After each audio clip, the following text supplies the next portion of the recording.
Back to అశ్వాజ్ vlogs. నేను మీ కుస్మవల్లిని. ఈరోజు మనం సూపర్ హెల్తీ రుచికరమైన రెసిపీ చేసుకుందాం. అది పప్పు మునగాకు కర్రీ అండి.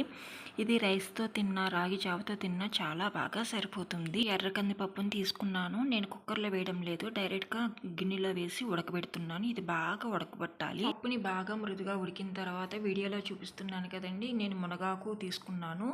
కాడలు సెపరేట్ చేసి ఓన్లీ ఆకులు శుభ్రంగా కడిగి ఇలా పప్పులో వేసి బాగా మగ్గిన తర్వాత 2 లేదా 3 పచ్చిమిర్చి వేస్తున్నాను. అలానే కొద్దిగా పసుపు కూడా వేసి బాగా మగ్గనివ్వాలి. ఒక 10 నిమిషాలు బాగా ఉడకబెట్టుకొని చింతపండు రసం ఎలా తీసుకుంటామో వీడియోలో చూపిస్తున్నట్లు వేరు చేసి ఓన్లీ రసంను మాత్రమే పప్పులో యాడ్ చేసుకుని 2 మినిట్స్ బాగా మగ్గనివ్వాలి. ఒకసారి మొత్తం కలుపుకోవాలి.